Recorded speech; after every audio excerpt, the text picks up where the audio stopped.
bring pride and honor to our nation. Beyond that, it also plays a vital role in steering our youth away from illegal drugs and other destructive vices. Through sports, parati ko pinapaalala, we build discipline, character, and a healthier drug-free generation. Tandaan po natin, get into sports, stay away from drugs to keep us healthy and fit. At I extend my appreciation to the Philippine Sports Commission for the successful campaign of our athletes who participated in different sporting categories last year, no? Such as sa 2024 Paris Olympics. At banggitin ko lang po, for the past 6 years, ako po ang chairman ng Committee on Sports. Proud lang po ako kahit nandito lang po ako sa likod. Alam po, nandito rin po si Attorney Iroy. Since 2019, bilang chairperson ng Committee on Sports, nakamit po natin ang first ever gold sa 2020 Tokyo Olympics. Though 2021 po yun natuloy dahil po sa pandemya. Pero historic po yun. First ever gold sa Tokyo Olympics at 2 gold naman tayo sa Paris Olympics. At nakaka-proud po bilang isang Pilipino na nanalo na tayo ng ginto. And aside from that, no, we already aside from bagging 3 golds, tuloy-tuloy rin po ang ating mga panalo. Nakakuha rin po tayo ng silver nung 2020 Tokyo Olympics at bronze rin po. At ngayon po sa Paris Olympics, nakadalawang bronze rin po tayo. Of course, kay Heidi Lindias nung Tokyo Olympics, first ever gold, and 2 gold naman po kay Carlos Yulo sa 2024 Paris Olympics. Our recent performance solidified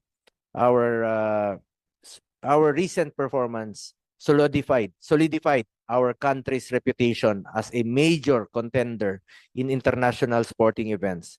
This just also proves that government support is crucial to the success of Filipino athletes. Pag nagtulungan po ang gobyerno at ang pribado, malayo po ang ating mararating. At congratulations rin po sa recent hosting ng na sinuportahan rin po ng, of course, ng PSC, no? Itong recent hosting ng Philippine men's volleyball tournament. Historic rin po yung pagkapanalo natin against Egypt. Nakaka-proud po, no? At yung 2023 naman po, yung FIBA basketball na nakita natin, yung mga NBA superstars na po ngayon, kasalukuyan, na hindi natin akalain na napanood natin noong 2023. Yun na yung mga MVP ngayon na napapanood po natin sa telebisyon. Ganda po ng hosting. Basta disiplinado po, maganda talaga yung magiging outcome. Not only sa sports, pati sa turismo po, in line with your sports tourism plan, no, para sa ating bayan. Makakatulong rin po sa turismo. Nakikita nila na napakaganda po ng ating bayan. Ngunit alam niyo po, taon-taon maliit ang natatanggap ng budget ng sports sa National Expenditure Program or NEP. Parati ko sinasabi yan, kumbaga sa cake, napaka-liit lang po. Wala pa siguro 0.004% lang po siya sa national budget ang natatanggap po ng PSC. Ngunit pag nananalo tayo, yung karangalan po'y talagang napakalaki, nakakataba ng puso at hindi nababayaran ng anuman halaga yung panalo po na dudulot po ng ating mga athletes sa ating bansa. So dapat po isuportahan ito. Hindi lang po napakaliit na piece. Kumbaga sa cake nga, sabi ko wala pang, siguro icing lang siguro. Asukal lang dito sa yung share niya. So dapat po mabigyan po ito ng pansin ng ating DBM, no? As Vice Chairperson po ng Finance, handling sports budget, consistent po ang ating pagdaragdag ng budget para sa PSC. In fact, for 2024, only 174 was approved by DBM for PSC. and only 0.004% of the 5.768 trillion national budget. And yet, we expect our athletes to perform in international competitions. Pag nanalo sila, damay po tayong lahat sa honor na dala nila. Kaya naman po, sana po madagdagan po ang pondo para kaya naman nagdagdag tayo ng pondo para maging 1.156 billion ang budget ng PSC sa taong ito. Ito po yung 2025. For this year, while the proposed budget increased to 725 million compared to the proposed in 2024, it only represented 0.001 of the 6.325 trillion 2025 national budget. Maliit pa rin po kung tutuusin. That is why we fought for the increased budget of the PSC amounting to 1.3 billion for 2025. For next year, we hope that with the support of my colleagues and with the presence of Senator Win Gatchalian, talagang nag-a-attend po ito sa lahat ng hearings ng Committee on Finance, we can further add for the budget for sports. Makikiusap po tayo sa kanya. Sa ating incumbency as chairperson, sa nakaapat na po ako na chairman ng Philippine Sports Commission na nakakatrabaho, from Chairman Butch Ramirez to Chairman Noli Iyala to Chairman Dicky Bachman, and now Chairperson John Patrick Pato Gregorio. But just the same, tuloy-tuloy po ang ating suporta sa sports. Bukod po sa suporta sa kanila financially, importante po yung moral support sa kanila para lumakas po ang loob ng ating mga atleta.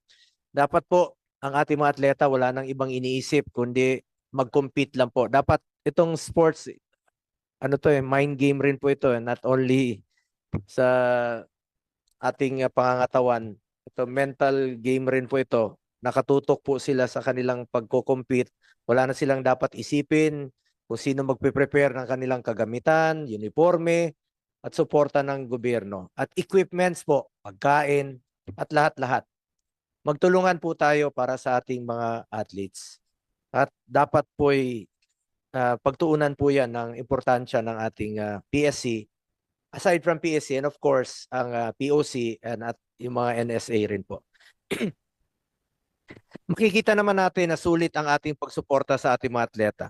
Sa katunayan, nagbibigay din tayo ng tulong, no? Isinusulong rin po natin itong financial support sa tulong ng PSC para sa mga Filipino athlete na sumasabak po sa major international competitions. Mahalaga rin po na magkaroon ng tama at sapat na training ang ating mga manlalaro. Kaya naman gusto nating pagtuunan ng pansin. Mayroon tayong isinulong noon na repair po ng Rizal Memorial Sports Complex at Field Sports Complex. Ito po yung known as Ultra. Dati po, pupunta ako dyan, sakay lang ako ng jeep, bus, papunta ng Ultra 1985. Ngayon po, for the first time, nakalaro ako mismo, 2023. Championship yun. Napansin ko lang, nagkaroon ng tulo yung bubong ng Field Sports. Sinulong natin na ma-repair. Not only repair, but itong mga dormitoryo ng ating mga atleta, dapat komportable po sila. At nakakatuwa na makakatrabaho ko na po yung sino yung namamahala ng Field Sports. At ngayon po, pinapagamit na rin po ito sa publiko yung inyong oval, no? Yung mga gustong mag-walking o mag-exercise. And speaking of facilities, isa rin po sa concern dahil mag-host po yata ng tayo, no, for next year para sa tennis. Tennis naman po.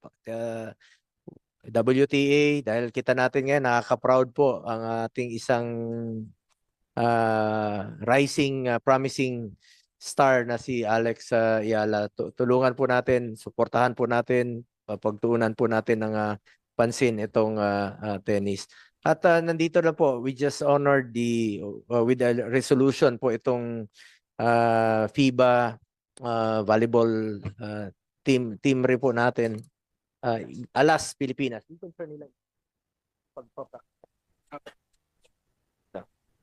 Yung isa rin po sa kanilang mga concern ay kanilang pasilidad na meron silang papraktisan rin po. At nauna na po nating bilang chairman ng sports at naniniwala po ako na sa ating mga atleta ay nag-uumpisa po sila sa kanilang pag-aaral, pwedeng isasabay yung pagtitraining para wala pong masasakripisyo.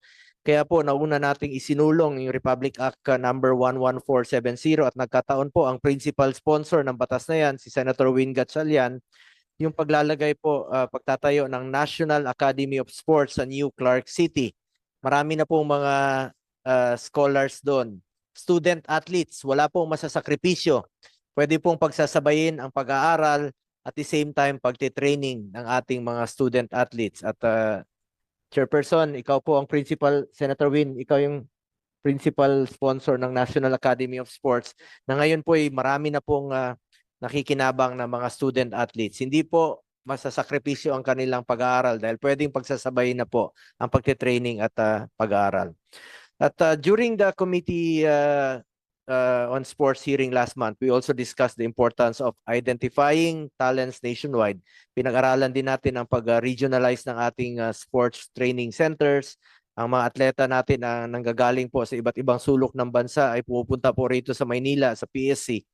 Baka po pag-aralan nyo at masuportahan natin, aside from our dream na magkaroon ng Department of Sports, sa ngayon, i-strengthen natin ang PSC, no? Sana po magkaroon ng regional offices na rin po ang PSC. We want to bring our sports training centers nationwide para mabigyan po ng sapat na atensyon ng ating mga atleta. Laki po ng Pilipinas.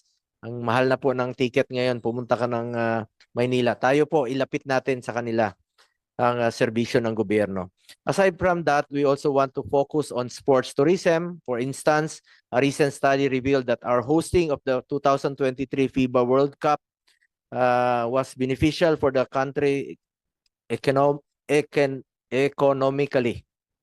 Napakalaki po ng naidudulot po na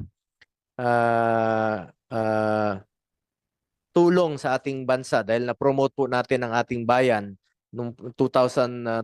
Sabi ko nga, lahat po, buong mundo, mga stars po ay nandirito at naipakita natin ang husay po natin sa pag-host po. Basta disiplinado po tayo. Lahat nakita natin, napakaganda po ang outcome.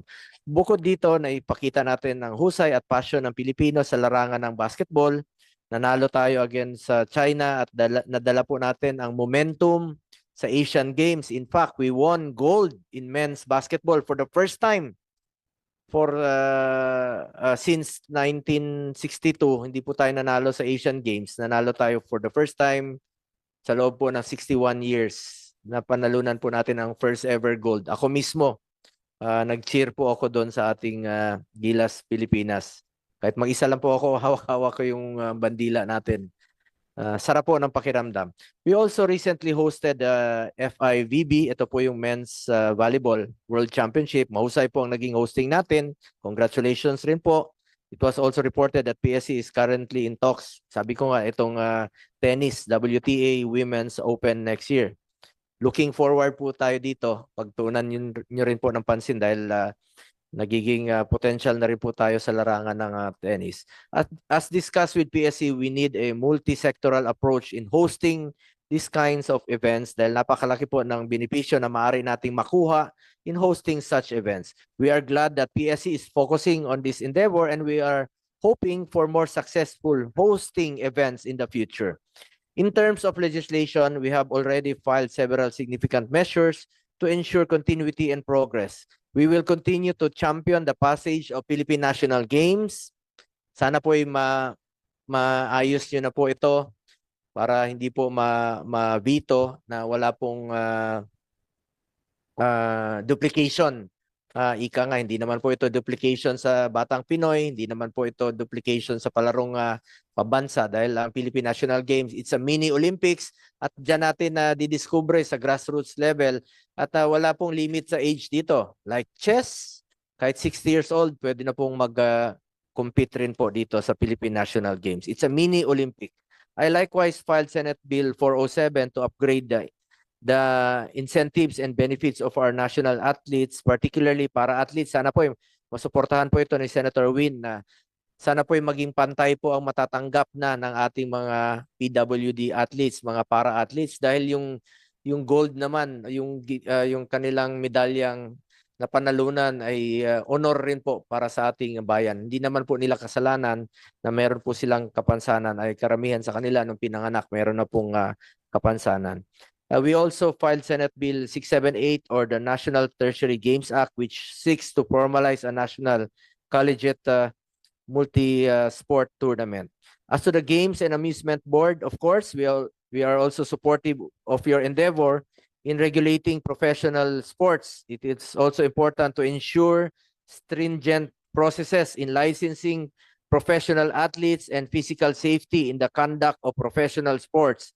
We also ask the agency to strengthen efforts to prevent and combat illegal gambling and game fixing in professional sports. Lalo-lalo na po itong game fixing. Bantayan niyo po ito ng mabuti. Naging issue po ito. Mawawala na po yung essence ng sportsmanship.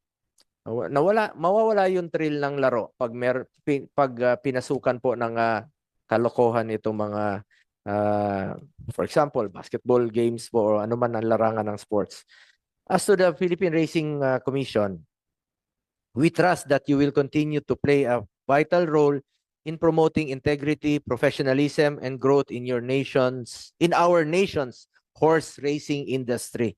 PhilRACOM must continue to champion innovation in the industry to ensure that horse racing thrives as both a tradition of honor and a driver of national development, and promote horse racing both as a sport and a source of government funding for social welfare programs such as funding for sports. As we all know, taxes on horse races during special holidays goes to PSC.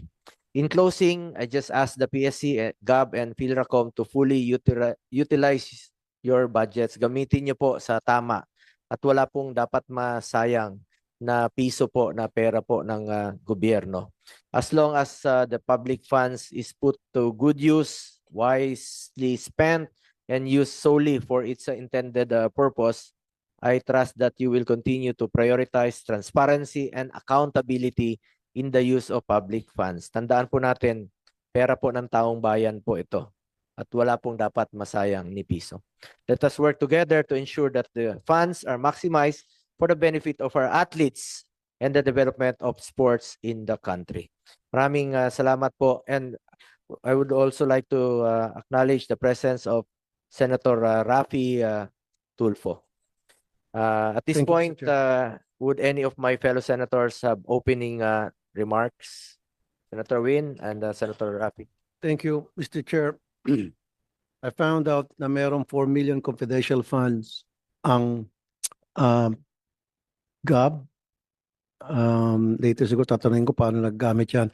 Dahil during the last hearing, if I remember right, sa 19 Congress, tinanong ko na to, paano ba nagagamit yung confidential funds? Kasi tuloy-tuloy pa rin po yung pagsusugal ng mga kabataan, lalo na sa sports. Sabi nga ni Senator Bong kanina, nawawala ng essence of sportsmanship, yung thrill pag nagkaroon ng game fixing. Tuwing merong mga mananaya, hindi maiwasan na pag-iisipan ng mga tao na magkakaroon ng game fixing kasi malaking perang involved. So even while, and I know for a fact kanina, na-check ko lang sa social media, meron pa rin mga nagpapataya, meron pa rin mga sites na kung saan anybody pwedeng tumaya sa UAAP at iba pang mga laro sa basketball.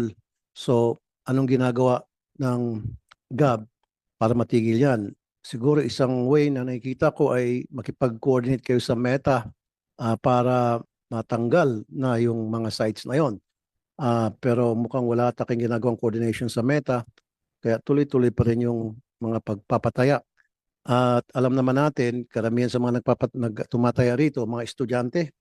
So pag mga estudyante nang pumasok dito para tumaya, papasok yung gagawa sila ng kabalastugan. Kukupit sila sa kanilang mga magulang, magnakaw, etc. para meron lang pangtaya. So, isa yan sa mga katanungan ko later. And then, bakit kayo nabalitaan ko rin na nakipag-tie up ang GAB sa PNP at yung PNP ay bibigyan yung confidential funds nyo sa PNP para yung PNP ang gagawa ng trabaho ninyo. So, yung PNP, meron na silang intelligence funds, meron silang confidential funds. So, redundant, doble-doble na ang confidential funds ng PNP. So, kumbaga, pinapasa yung trabaho nyo sa PNP. Dapat trabaho nyo yun. So, ang gagawin nyo lang, kayo dapat ang titingin doon sa social media at kung kinakailangan, gawa kayo ng entrapment operations na sinadjust ko na noon, tatanungin ko, meron na ba kayo nagawa entrapment operations? Nung last na nag-uusap tayo rito, sabi nyo, yes, you will conduct entrapment operations. So, ang tanong ko dyan later, meron ba kayong nahuli? Pag wala pa kayong nahuli pa rin, ibig sabihin, sayang lang yung confidential funds. Ibig sabihin, inutil kayo. I'm sorry for that word. Pero yun talagang pinakaswak na salita na pwedeng gamitin sa mga taga-gobyerno na hindi ginagawa yung kanilang trabaho. So, gusto ko malaman kung meron na bang kayong nahuli, entrapment operations, at paano ba dinidistribute yung confidential funds? Binibigyan niyo ba lahat sa PNP o meron kayong tinitira para kayo mismo ang gagawa ng pagsusurveillance doon sa mga mananaya sa mga basketball games? At later on, tatanungin ko rin, ano nangyari dito kay Ko Wee Kwan, Singaporean involved in game fixing noong 2023 and was sentenced to 2 years and 3 months jail sa Thailand. Nag-plead guilty siya. So, ano bang ginawa natin sa GAB? Kasi nung tinanong ko sa inyo noon, ito, sabi niyo, we'll look into it. So, hanggang tingin lang ba tayo? So, meron ba kayong ginawang action tungkol doon? Nag-file ba tayo ng kaso rin dito sa atin laban din sa taon to para pagkatapos na may serve niya sentence niya doon sa Thailand, dito naman siya mag-serve ng sentence niya para naman makakuha tayo ng hustisya. Masingil natin itong taong ito. So, have we done something with that person? And dumarami pa rin yung mga nagbubukis at doon dapat ginagamit niyo yung inyong confidential funds. Ang daming bukis. Pati batang paslit. Alam kung saan sila tataya, sino yung mga bukis. Kayo dyan, may budget kayo sa gobyerno, trabaho nyo, bakit niyo identify yung mga bukis?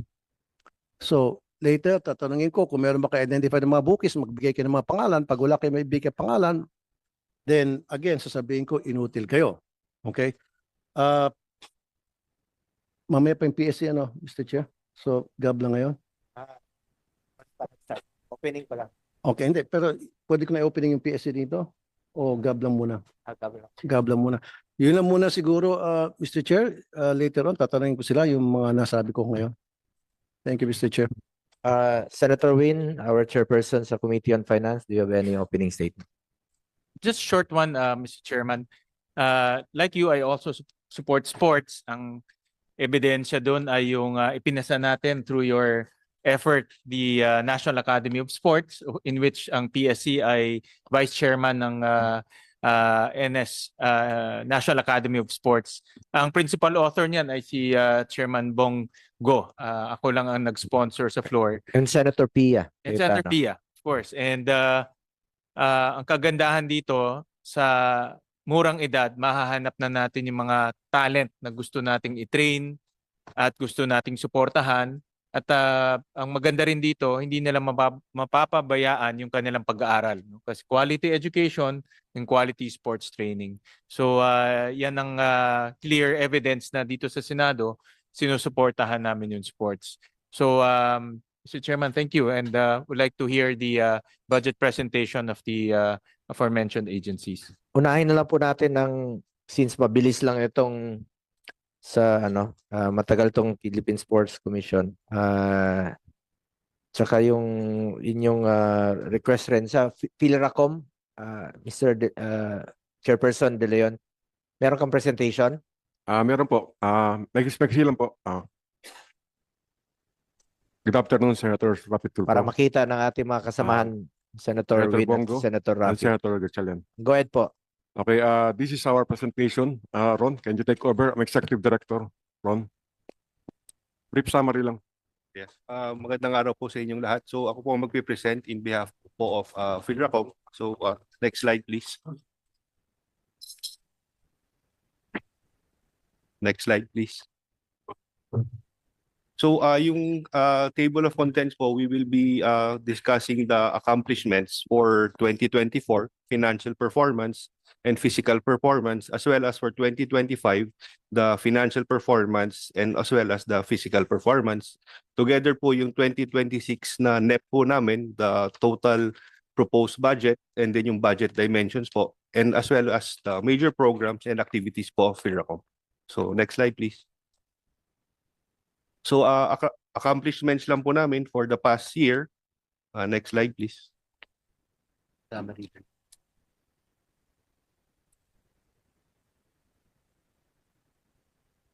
For 2024 po, we were given a total budget po of 200 million, and we had a disbursement of 96%. So yung 4% po, nag-continuing lang po for the next year. Next slide po. So ito po yung mga projects namin for the past year. We conducted po, we had a revenue of 945 million, which was directed to the government.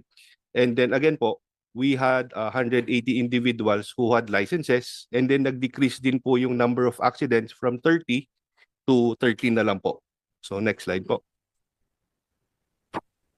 So for the financial performance po, as you can see, na 100% po na-disburse po namin. So lahat po nung funds na nabigay sa amin na nagamit po namin ng maayos.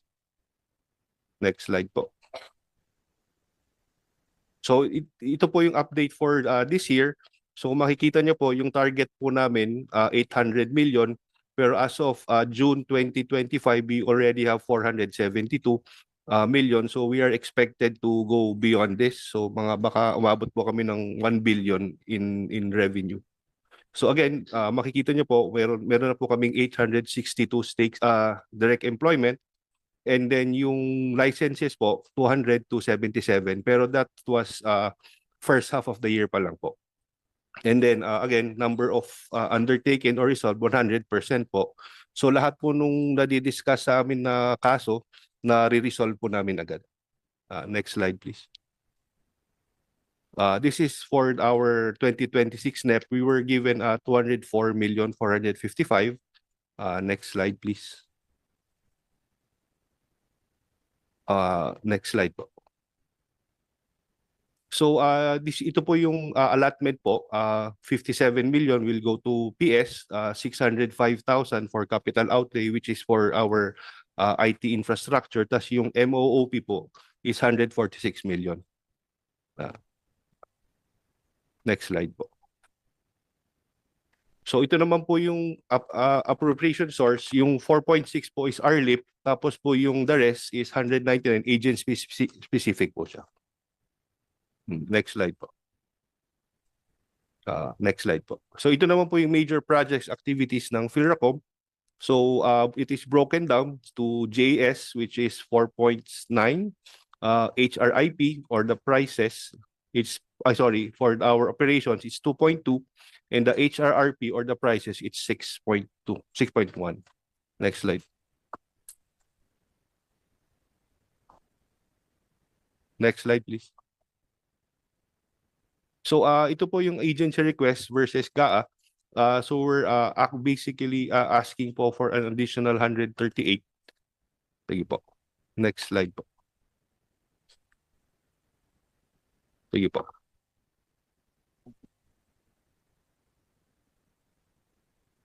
Initial request, we have 329 million, but the DBM gave us 204 million for this year.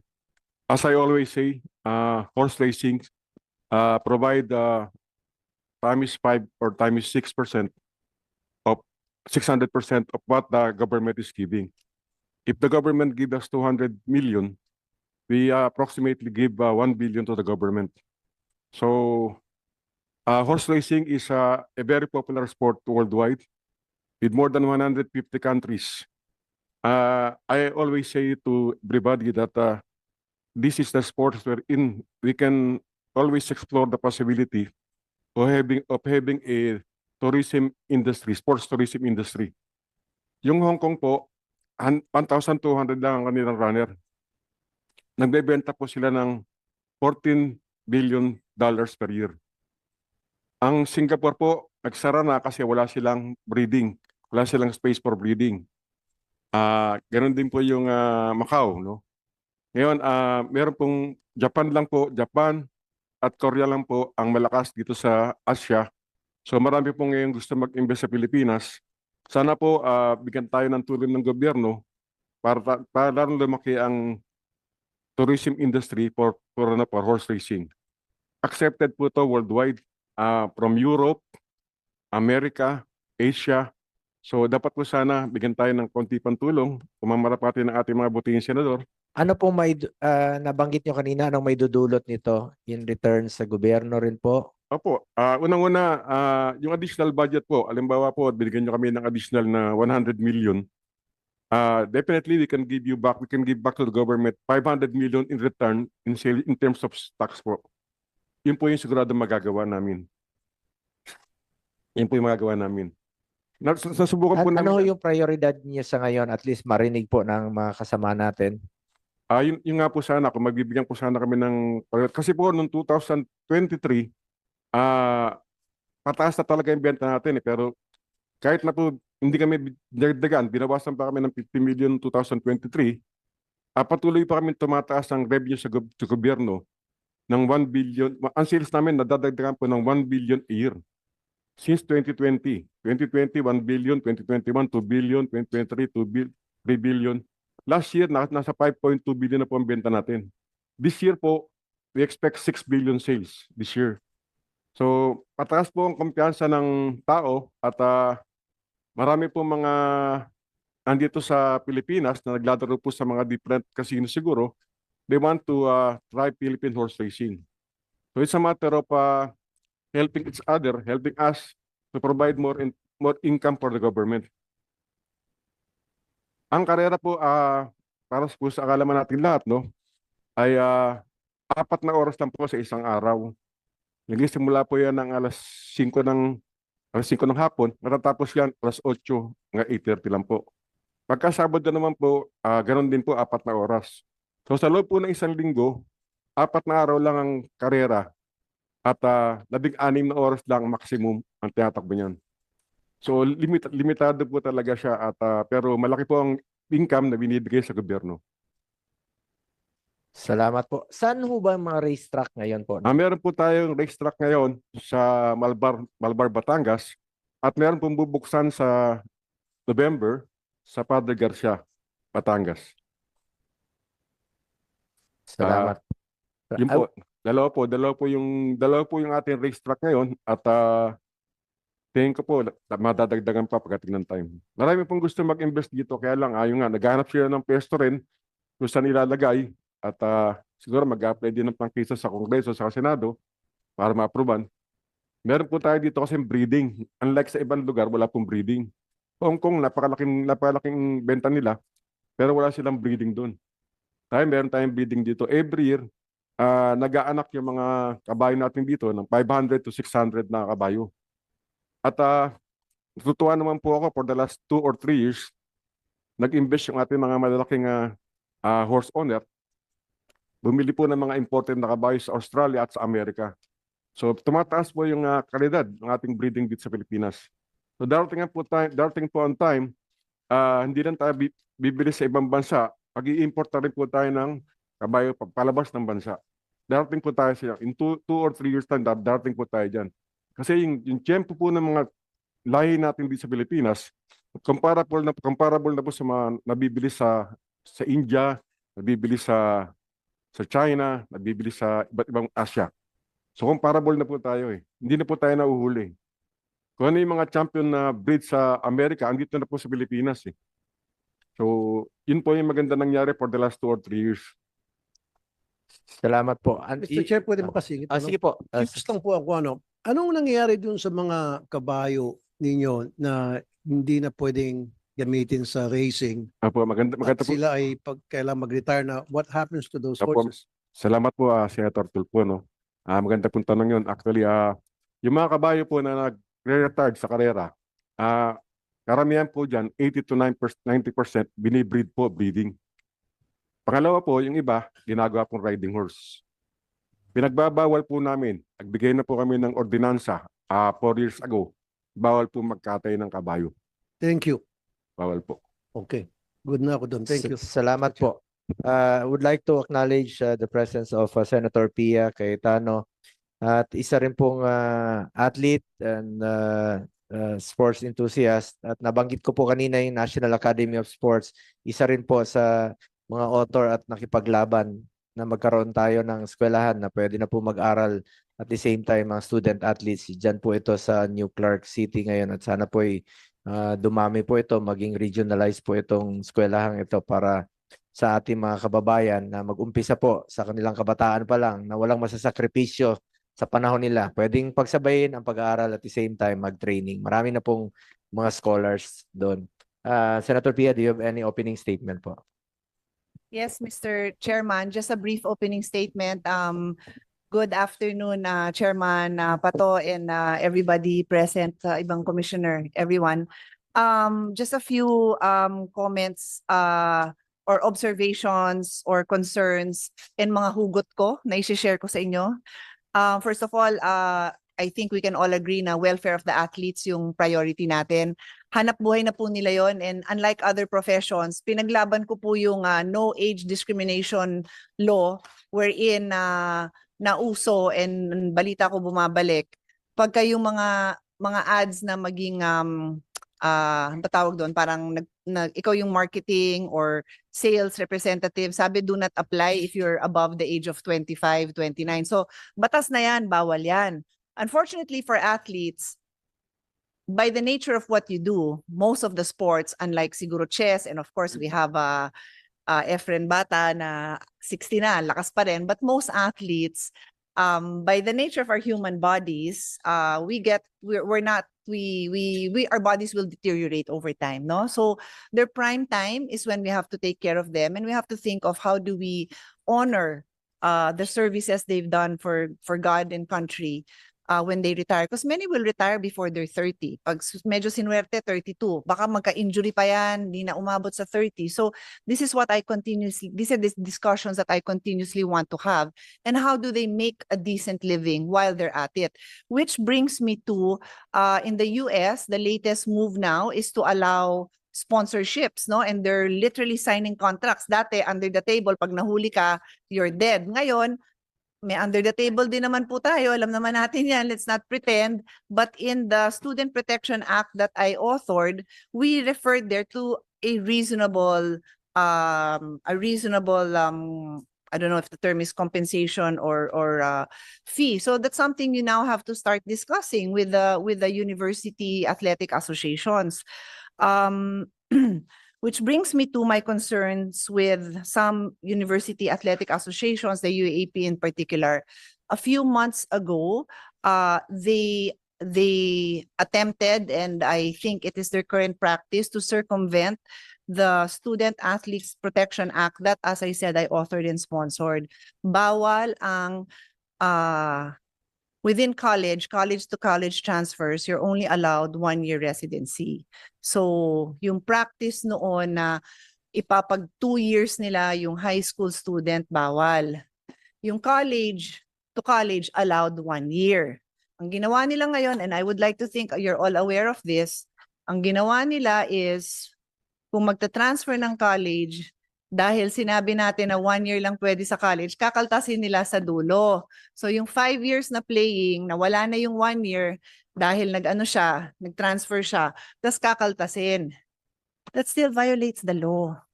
And wala ka pa doon, Chairman Pato, but I request under your leadership, you look into this because this is a travesty. This is an injustice to the athletes. Many of them just have a 3, 4 year, 5 year window to play. Kaya nga naging from 4 years, naging 5 years ang college kasi sa prime of their life palaruin.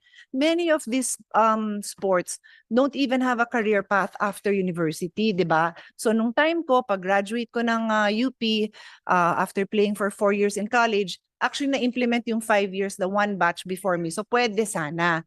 Kaya lang I decided to further study abroad. So pagbalik ko, there's only one commercial league a year. One. One. So gustuhin ko man, hindi na rin ako makabalik in shape kasi there's only one. Now, at least sa basketball, volleyball, football, meron. Pero you're killing it in the university level pa lang. You're killing it. And you all know that sometimes kung hindi ka mabigyan ng break sa college, choice mo naman lumipat. Hindi naman dapat hino-hoard yun na parang prutas na pahihinugin mo dun sa refrigerator tapos kakalimutan mo, ilalabas mo, bulok na. Let's not treat our athletes like commodities. So I asked the leadership to look into these things, Mr. Chairman. And then another issue with the UAAP, which is very current, is a gender issue. They recently came up with their new fees for the referees, wherein they are paying the referees for women's basketball lower than what they are paying the men's basketball. And they justified that, no, that's not discrimination on women's sports. It's our tiered system. My response to that is you can call it anything. You can call it a tiered system. You can call it we categorize the games. You can call it anything. It is still discrimination against women. So, Mr. Chairman, I ask that you also look into this kasi hindi pwedeng bahala na okay to. Hindi ito okay. Why will you put these referees in a situation where by sheer need, pipiliin nilang mag-referee dun sa mas mataas ang trabaho? Syempre, why would we put our referees in that situation? We do not do that in this country. We are at the top in worldwide indexing of women's gender issues. Wag tayo pumayag na the way we treat women in sports issues is pulling us down. Okay? So I leave that in your good hands, Mr. Chairman. I also ask under your leadership that you truly exercise supervisorial power over our NSAs and other sports organizations because that is provided by law, not just NSAs. I know NSAs, you're exercising it at hawak nyo sa leeg kasi they will receive government funding, diba? So madali lang yun eh. Pero there are other sports organizations that by law, it is also your job to supervise them. So kung may mali silang ginagawa, and mali is a very broad term. They are not, they purport to be a sports organization for a particular sports, but they're not promoting it in the right way or may discrimination din na nangyayari doon, then you should also look into their activities because this is mandated by law. I think I'm coming to my last point. As we look after the welfare of, no, two last points, the welfare of athletes, isasama ko dyan lahat ng nandun sa sports sector. Wala naman yung athletes kung wala yung coaches nila, diba? Wala din yung athletes kung wala yung mga utility. Wala rin yung athletes kung wala yung mga referee. So they all form part of this healthy ecosystem. And then to take it even broader, where do they practice? A lot of them are supported by the LGUs. So I ask that you continue the work that you've already started working with DOH and with the LGUs to identify parks, open spaces. Ngayon, sadly, napaka-controversial if we talk about infrastructure. Pero sasabihin ko, kulang na kulang tayo sa infrastructure sa sports. Dapat mag-build pa tayo ng infrastructures for sports. So let's work closely with the LGUs and then let's assist them kasi minsan may natatayo na hindi rin up to par, di ba? I don't know for sheer lack of space, lack of technical support, but let's support them all the way. And then on the welfare of athletes, i-define lang natin kung, kasi dito sa amin, lalapitan kami ng kahit sinong may gustong mag-excel in sports. May national team at meron ding hindi national team. Wala namang problemang tulungan, di ba? Ang dami ngayon mga baseball clubs, football clubs, lahat yan humihingi ng tulong. Pero maganda sana kung may identification system tayo so that hindi rin nalilin lang ang sponsors because sponsors are a very important part of your ecosystem and please lang, paki-remind lahat ng NSA, bawal kunin na sponsor ang e-cigarettes and vapes, bawal. Okay? May nakita na ako dati na bubulong ko na lang sa'yo, Chairman Pato, kung sino yun or nabulong ko na ba dati? O, bubulong ko na lang sa'yo kasi I'm hoping walang mali siya, pero bawal yon. Hindi pwedeng nandyan sa jersey mo, hindi pwedeng nagbibigay sa inyo on the side kasi bawal ang e-cigarettes na nagsusponsor ng sporting event or ng athlete. So my point is they're part of the ecosystem. So I think it's only fair that even these potential sponsors know kung anong pinapasukan nila, di ba? O, sa UAAP, it's the training ground of future, or for that matter, NCAA din naman, and the provincial leagues. Training ground yan ng future national team. Tama-tama, congratulations, you just opened your, what's the name, the event last week, the app, E-Link.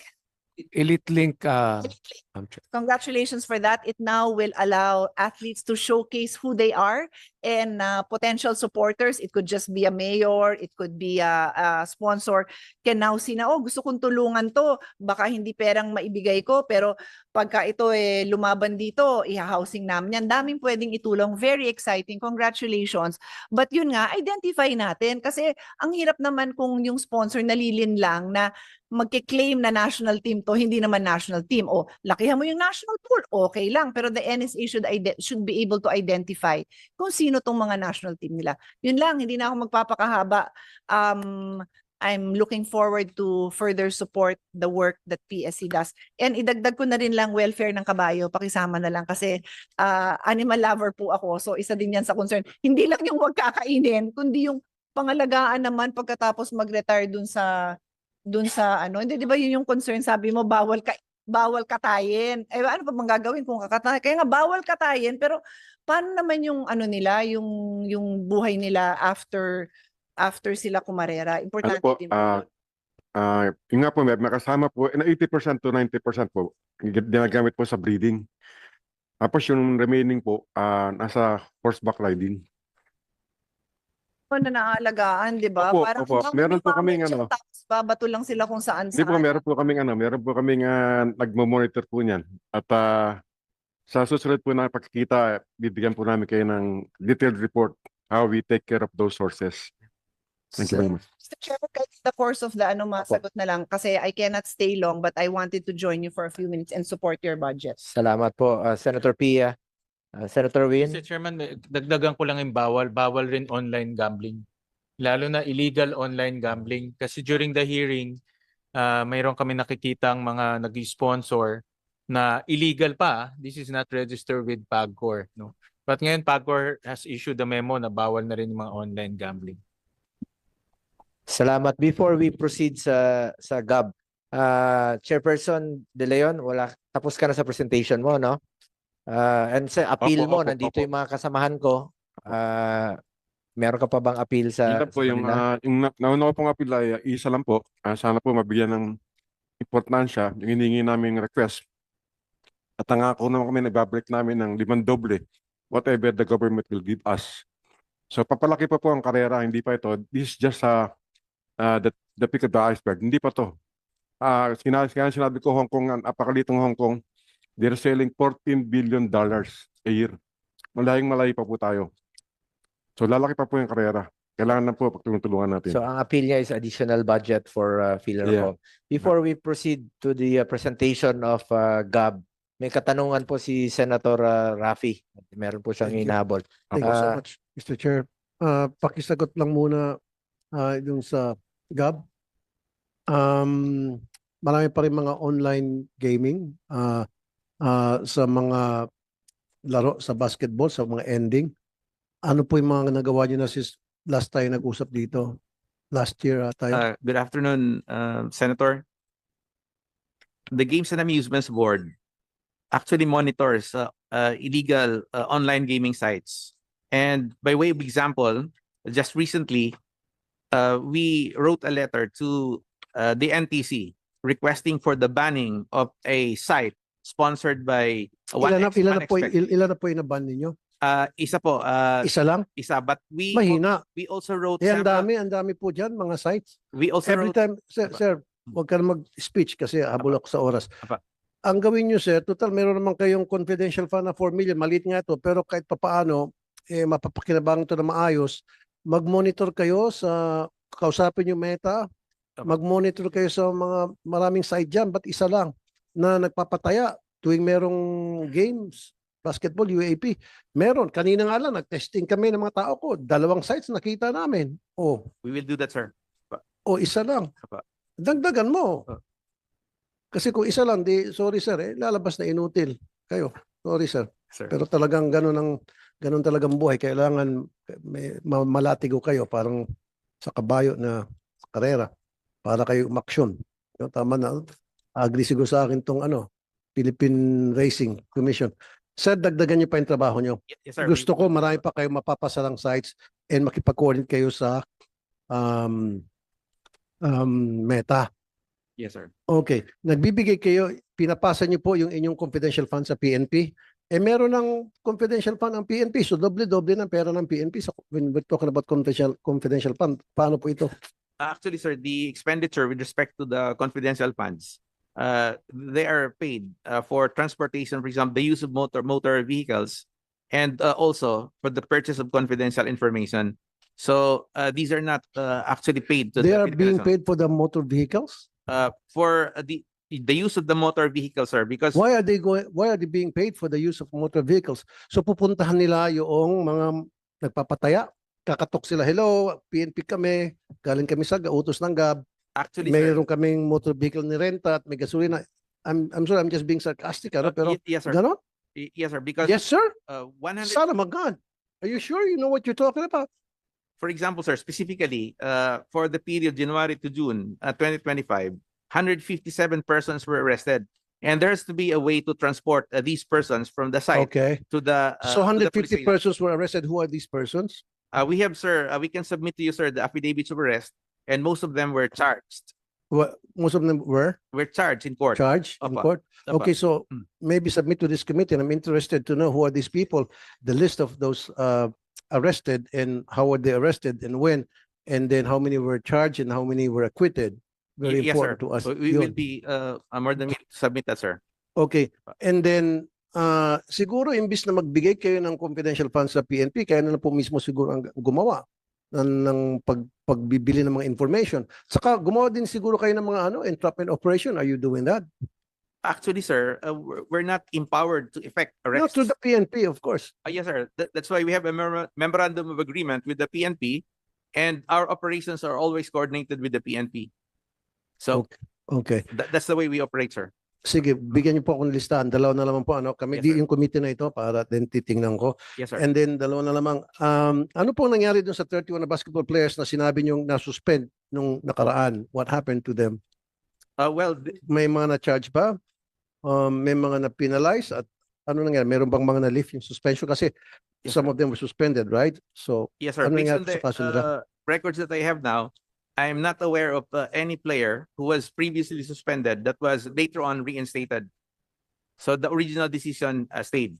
Well, meron kayo sinabi nung during the last hearing, I think many hearings ago, Yes, sir. I think, na may mga na-suspend.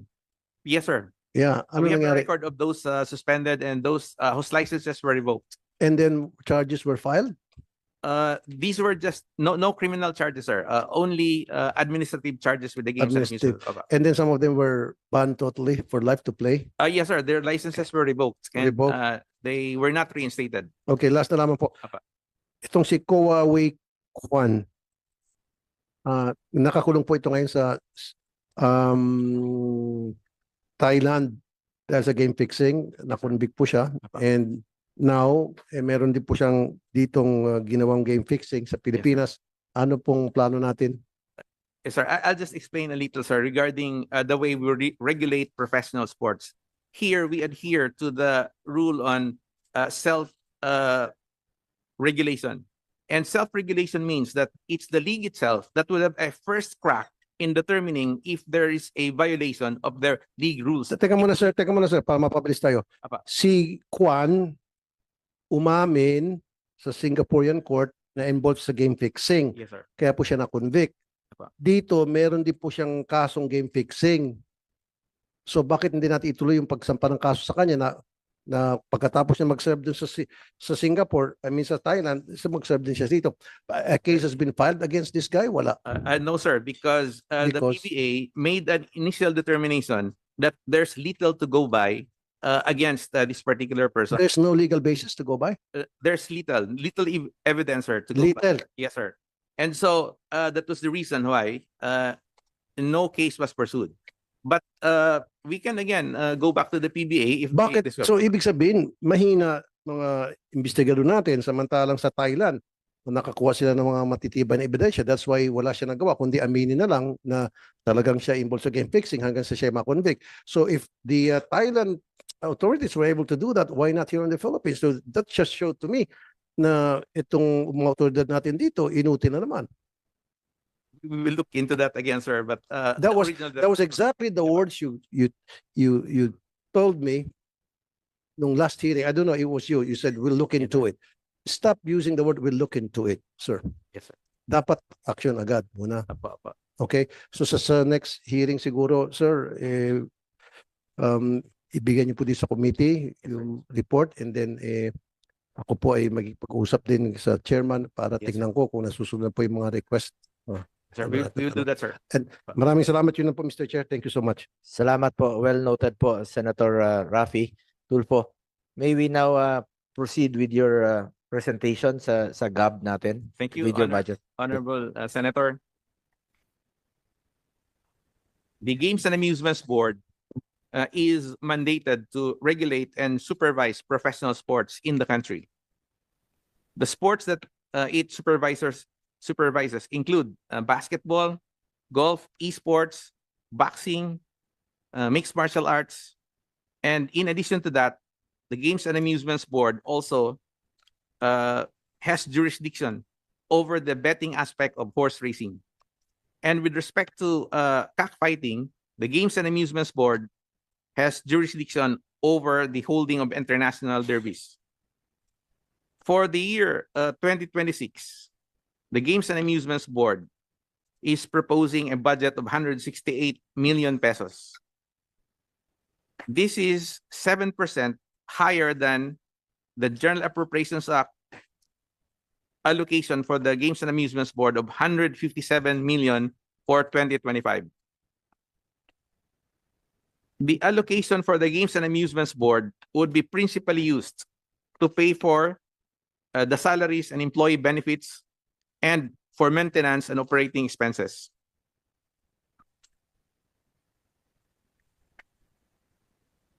The goal of the Games and Amusements Board for this year is for the country to have more world champions in the sports that the Games and Amusements Board is regulating.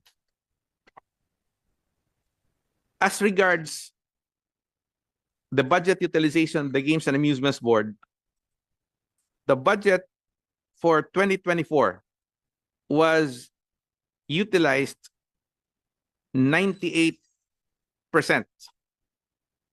meaning that the budget utilization rate of the Games and Amusements Board for 2024 was 98%. For this year, for the period from January to June 2025, our budget utilization rate is at 37%.